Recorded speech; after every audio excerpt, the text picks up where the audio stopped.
सभी बहुजन समाज के लोगों की गुलामी की जंजीरों को तोड़ने का काम किया। बाबा साहब के बताए हुए रास्ते पर चलकर आप और हम लोग इस देश के हुक्मरान बन सकते हैं। बड़ी खबर महाराष्ट्र से आ रही है, जहां पर श्री रामपुर में महात्मा ज्योतिराव फुले और बाबा साहब भीमराव अंबेडकर की जयंती के उपलक्ष्य में बहुजन समाज पार्टी द्वारा एक विचार संगोष्ठी और प्रबोधन कार्यक्रम आयोजित किया गया। इस कार्यक्रम में बीएसपी के महाराष्ट्र प्रदेश अध्यक्ष माननीय सुनील डोंगरे ने मुख्य वक्ता के रूप में अपने विचार भी व्यक्त किए। करुणा के सागर तथागत बुद्ध, सामाजिक क्रांति के अग्रदूत महात्मा ज्योतिबा जी फुले,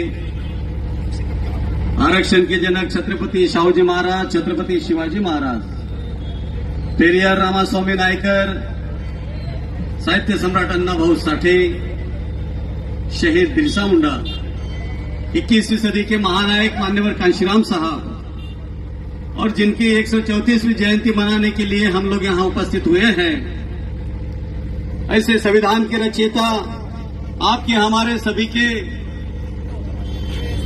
मसीहा, जिन्होंने आपकी और हमारी सभी बहुजन समाज के लोगों की गुलामी की जंजीरों को तोड़ने का काम किया, ऐसे विश्व रत्न भारत रत्न डॉक्टर बाबा साहब आम्बेडकर, इन सभी महामानवों को अपना अभिवादन पेश करता हूं। उसी के साथ साथ बाबा साहब के बताए हुए रास्ते पर चलकर आप और हम लोग इस देश के हुक्मरान बन सकते हैं। इस बात को सही बात में मूर्त रूप में इस देश के अंदर, इस देश के सबसे बड़े सूबे में करके दिखाने वाली बाबा साहब की सच्ची अनुयायी बहन कुमारी मायावती जी के बताए हुए रास्ते पर चलने का दृढ़ संकल्प करता हूं। आज हमारे इस कार्यक्रम में उपस्थित महाराष्ट्र प्रदेश के महासचिव सम्माननीय उर्गेश भाई चलवादी जी, महाराष्ट्र प्रदेश के सचिव सम्माननीय जाधव साहब, उनकी पूरी टीम और आपको हमें सभी लोगों को मार्गदर्शित करने के लिए आए हुए हमारे राहुल भाई अन्विकर जी और यहाँ बैठा हुआ है हमारा सभी आम्बेडकरी वर्ग, बाबा साहब को मानने वाले सभी साथियों को, साथियों जय भीम, जय भीम।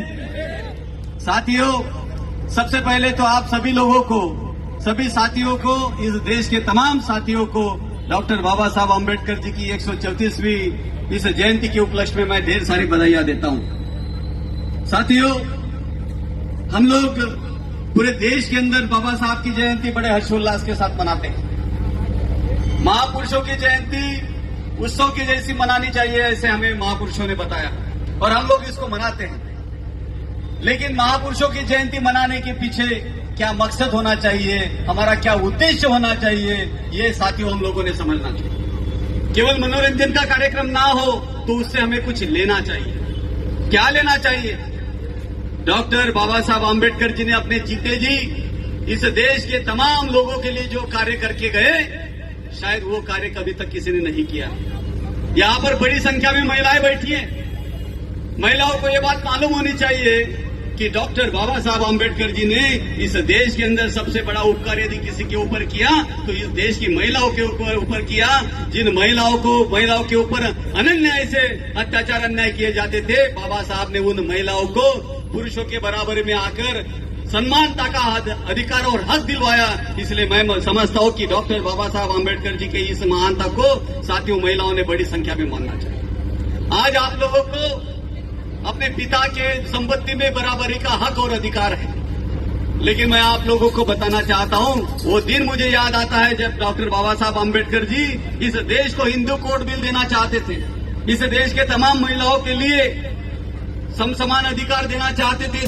आपको बता दें कि डोंगरे ने महात्मा फुले और बाबा साहब के सामाजिक समानता, शिक्षा और दलित बहुजन उत्थान के लिए किए गए कार्यों को याद करते हुए उन्होंने आगे भी कहा कि बहुजन महापुरुषों की शिक्षाएं आज भी समाज को दिशा दिखाती हैं। उन्होंने पार्टी के कार्यकर्ताओं और नागरिकों से इन महान विचारों के आदेशों को अपनाने और सामाजिक न्याय के लिए संघर्ष जारी रखने का आह्वान किया। आपको बता दें कि कार्यक्रम में सबसे ज़्यादा संख्या में लोग मौजूद हुए और बीएसपी के कार्यकर्ता, पदाधिकारी और समर्थक इस कार्यक्रम में सहभागी हुए। फिलहाल इस खबर पर आपकी क्या राय है, कमेंट करके जरूर बताएं। धन्यवाद।